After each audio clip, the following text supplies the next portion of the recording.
everyone, I'm Alex and I'm the hands behind Lovecraft Crochet.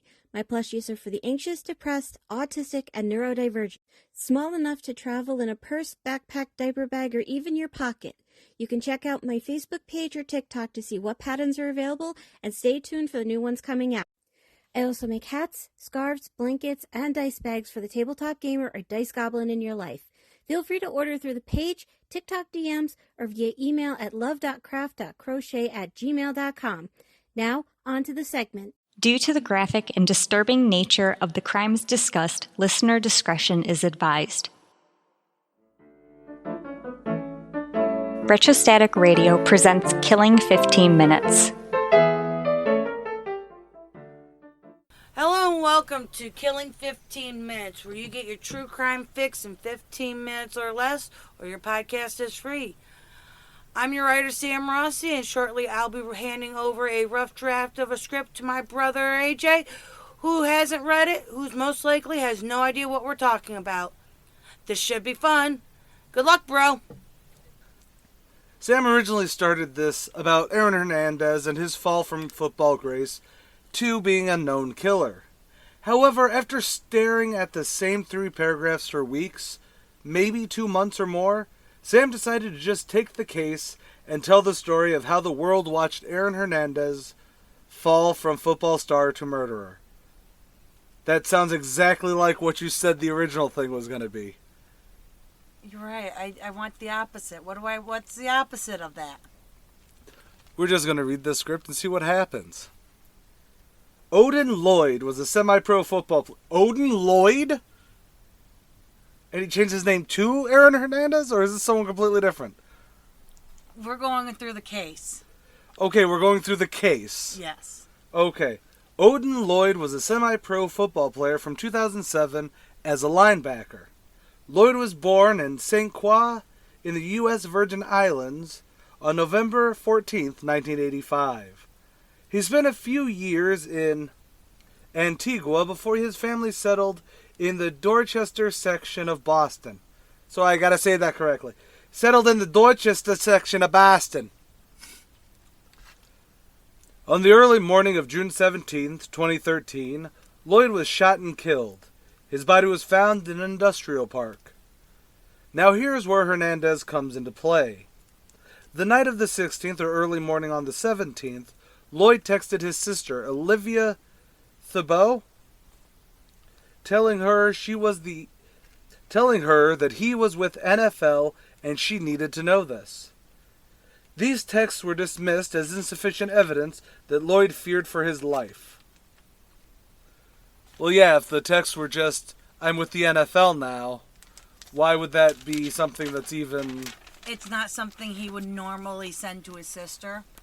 He'd say, I'm with Aaron, I'm going here with, Oh, he would say he's doing something with this specific person or something like that. Right, not... this is a specific... They're using the nickname that Aaron has in their group as NFL. Oh, that would have been something nice to know before I'm with NFL. Hernandez and Lloyd talked earlier, about 10 hours before his death, about a bag of weed. Also, keys were found to a rented car in Hernandez's names in Lloyd's pocket. Prosecutors stated how bubble gum that Hernandez had purchased was found stuck to a shell casing. DNA matched the gum to Hernandez. A shell casing was found in another rental car that was also in Hernandez's name. So, I know this might be covered later. How did the bubble gum get attached to the shell casing? I don't think anybody ever explained that one. Like, there's certain things, hypothetically, bubble gum that Hernandez was chewing earlier, DNA proved it was the one he was chewing, was found on Lloyd's shoe. Understandable. Found, in Lloyd's hair. Weird, but understandable. On a shell casing, that doesn't make sense. And no, I'm not turning around and saying Hernandez didn't do it. I'm just saying I don't get that leap. The only thing I could think of, legit, is he spit out the gum, shot him, and coincidence that the shell casing fell ejected on the gum. Because, and that's it. That's the thing for me. It's like, it's not that it's on the shell. Like, whatever. It's, you know what I mean? It's, I don't understand. Like, his saliva on the shell casing makes more sense. Just because if you're spitting, swearing, whatever, there's many ways the DNA can get onto something. Correct. But the gum!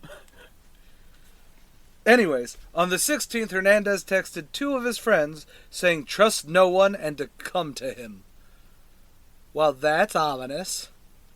On the 18th, police searched Hernandez's North Ettenborough house for hours. The Massachusetts State Police got a search warrant after evidence surfaced that the security system had been destroyed. A cell phone was turned over in pieces. Allegedly, house cleaners were hired the same day the body was discovered, a mile away from Hernandez's house. Again, that's circumstantial to me. Like, on one hand, I get it, because that is, you know, is suspicious. But with the circumstances. But if it's like, you know, yeah, I only come to my house every X amount of time because I'm on the road, or, you know what I mean? However the hell NFL people do things. Well, his fiance and little baby were in the house full time, so probably having a maid service. That's also fair. So, you know, it is one of the, or even, hey, I hire cleaners once every 3 months, and this just so happened to be, I'm assuming it was a suspicious thing. But you do bring up it was allegedly. It was allegedly happening. On June 26, 2013, Hernandez was arrested and charged with first-degree murder, 1 count of carrying a firearm without a license, 2 counts of possessing a large-capacity firearm, and 2 counts of possessing a firearm without a firearm identification card. The murder charge was a life sentence, and the death penalty was abolished in 1984 in Massachusetts. Carlos Ortiz and Ernest Wallace were arrested. Ortiz was considered an accessory after the fact. Hernandez's fiancée, Cheyenne Jenkins, and his cousin, Tanya Cummings Singleton, were charged with holding and destroying evidence, supposedly. They were charged with it, but I'm assuming not convicted. I can't remember if they got... I know the cousin... Tanya, yeah. I believe she got convicted of it for a different crime, but not connected to Lloyd's murder. Oh, okay. On August 22nd, 2013, a grand jury indicted Hernandez for the murder of Odin Lloyd. On January 29th, 2015, the trial began in Fall River, Massachusetts. On April 15th, 2015, Hernandez was convicted of first-degree murder and all of the weapons charges. Wallace was acquitted of murder but convicted as accessory after the fact. He was sentenced to 4.5 years. Is that supposed to be 4.25 years and you just put a point instead of a dash? Usually they don't go that in-depth into... No, it's 4.5. It's Massachusetts. It's not You're us. right, they're bullshit. On April 19th, 2017, at 3:05 a.m., Aaron Hernandez was found hanging in his cell. The death was ruled as suicide. Hernandez's lawyers successfully argued the murder conviction be vacated due to legal principle of abatement ab initio. I'm assuming that's dead? He's dead, so let's vacate it? Because he had put in an appeal. By him dying, the state law says he's no longer a convicted murderer and the Patriots have to pay out. Are the Patriots out of Massachusetts? Yes, they... I just thought they were out of Maine. I don't know why. No, they're the New England Patriots. Maine's part of New England! Oh, yeah, that's right. There's like 7 states that are part of New England. That is true. They have 5 to 7. Anyways. Delaware, Connecticut, Rhode Island. I'm gonna fucking... Rhode Island, New Hampshire, Maine, Massachusetts, hold on, Maine, Delaware, Connecticut, Vermont, Massachusetts. 6? I feel like I'm missing a state. Well, if you're adding Vermont, New Hampshire usually goes with it. New Hampshire!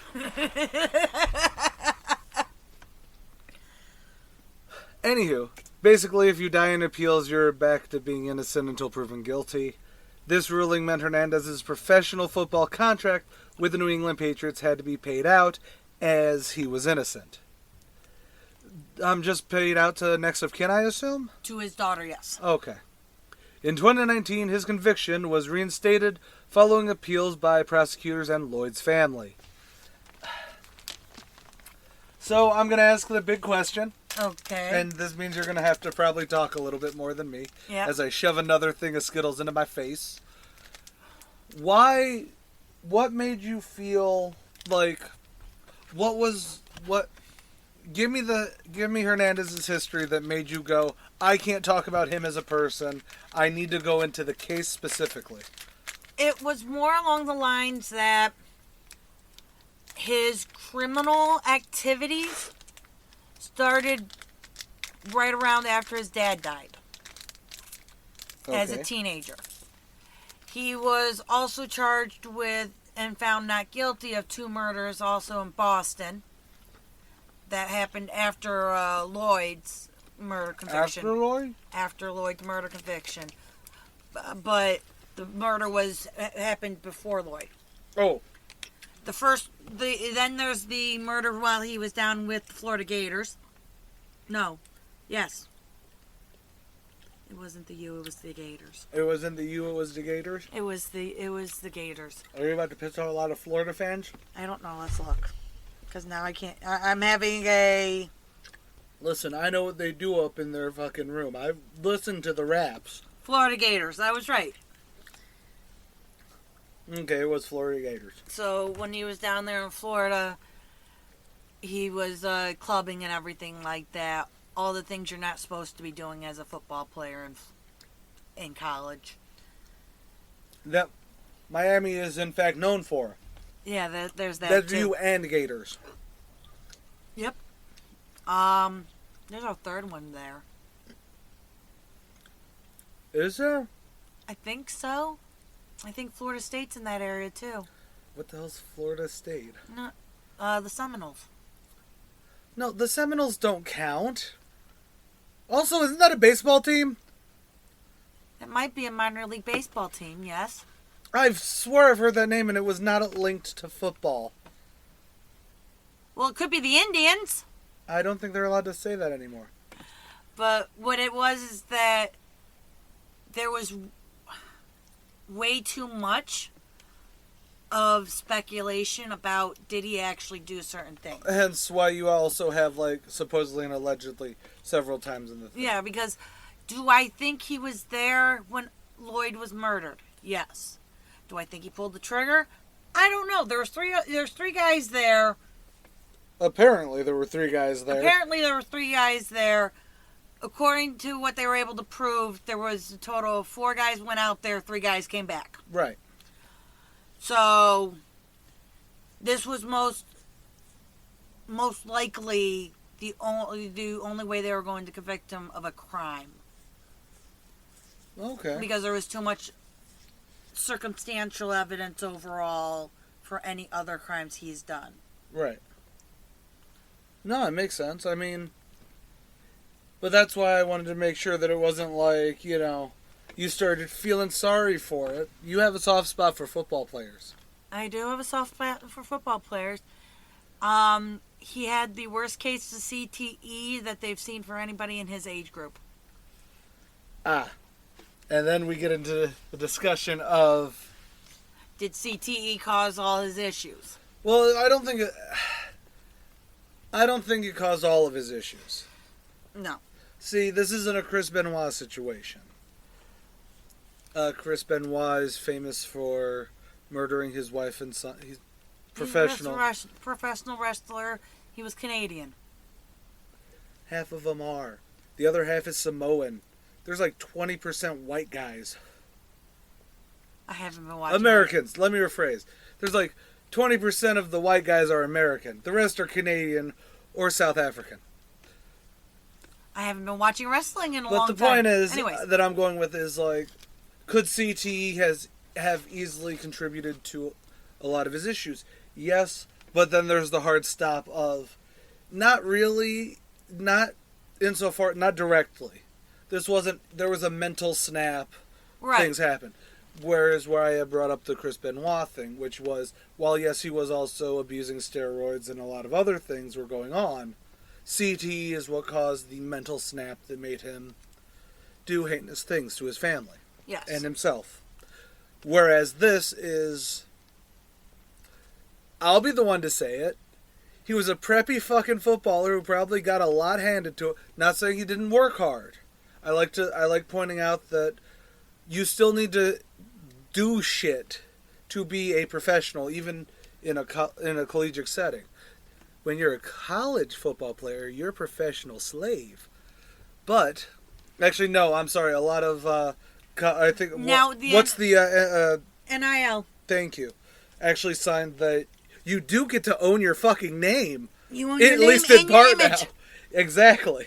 There's a lot of, like, especially when it comes to CTE, is like, at what point is it, okay, you have a mental problem, which CTE very much is. It is a brain damaging where it can cause mood swings. It can do other things. But there's certain times where it's like Aaron Hernandez with guys, whether he did it or not, let's just go with the conviction he did it, just as a hypothetical. CTE did not make him bring a gun. No. Paranoia, possibly. He might have brought a gun if he thought something was going to go down. Because there is a heightened paranoia, because it is. But they did try to, after the fact, bring up that he was being paranoid and things like that. Right, I mean, you just literally sent a message to people saying, trust no one. Yeah. So you're going to see some of that. But at the other hand, it's like, CTE doesn't make him a drug dealer. No. That was all on him. Yep. You know, CTE doesn't make someone pull the trigger. Potentially it can, because again, heightened paranoia plus mood swings do often come with CTE, but it's one of those things, you know. It's a catch-22 right now. It's not necessarily a catch-22, it's like, could he have pulled it because he was having a mood swing due to CTE? Yes. Would CTE be what set up the dominoes for that situation to happen? Not really. If you're paranoid enough to believe that one of your friends is, I don't know, talking to the police. Okay. I'm just using. No, this is actually a good discussion. I'm just using that thought process. Right. Or that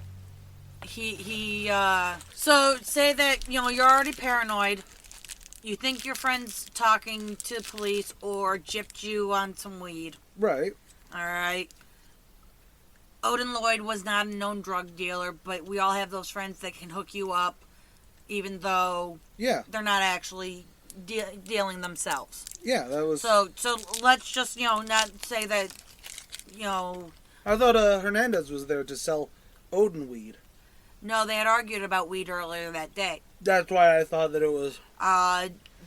Nothing was ever determined that there was weed involved for the actual act. So everybody says that this argument happened, and this is what, you know, set Aaron off. Okay. But again, not knowing exactly what type of mindset he was in, you know, we can do little bits here and there, like a few weeks before Lloyd's murder, he went in and tried to get traded from the New England Patriots, and Bill Belichick talked him out of it. You know, I really kind of want us to do Sporting 15 Minutes a little bit. Only because I would like to talk about Bill Belichick, or, you know, the reason that people think Tom Brady's the GOAT. I will admit that he's a good quarterback, but I cannot say he was the greatest of them all. Oh, no. Wait, did he finally retire? Yeah, he's been retired now for almost 3 years. He's also retired about 7 times. No, that was Brett Favre. No. He got traded to the Buccaneers. He played 1 year with the Bucs and then tried to retire and then came back, and then he really retired after 2 years with the Bucs. Okay. But no, there was one time before that. I swear, there was right before. Gronk was the one who retired and got traded to the Buccaneers as retired. You can do that? Bill Belichick did it. This is not murder related at all, but honestly, anything you could say about football, you could probably end with the phrase, "Well, Bill Belichick did it." You can't do that. The past 30 years, yeah, you can. Sorry, but you're absolutely right. It could have... He could have noticed that he was losing control and wanted to get away from his hometown. Right. He grew up in the Boston area, or actually, somewhere in the state of Massachusetts. He grew up in Massachusetts. So, probably the worst thing that could have ever happened to him is he got drafted by the New England Patriots, which put him right back to his hometown and everything like that. Right. All right. Anything else you want to talk about? How the fuck? I need everyone in the comments, either on our Facebook or Good Pods, wherever the hell. Spotify. I need to know, how do you get bubble gum onto a spent shell casing? That's all. That's all I care about. Whether he did or not, I don't care. Whether it was CTE or just he's a dick, I don't care. I just need to know the logic of getting bubble gum, used bubble gum, onto a used shell casing. With that, I'm done. All right. Sign off, my brother. Say goodnight, Sam. Good night, Sam. Later. Later, y'all. Killing 15 Minutes is hosted by Arthur Carey, with scripts written and researched by Sam Rossi. If you like this episode or want to stay updated on this series, consider following Killing 15 Minutes on Patreon or Retrostatic Radio on all major social media platforms. Good night and God bless. You're watching Retrostatic Radio. Wheel of Random is turn, turn, turn. Tell us the 15 minutes we shall learn. I'm Sam Rossi, writer and co-host of Randomly 15 Minutes, where the Wheel of Randomness gives me the topic and I write about it.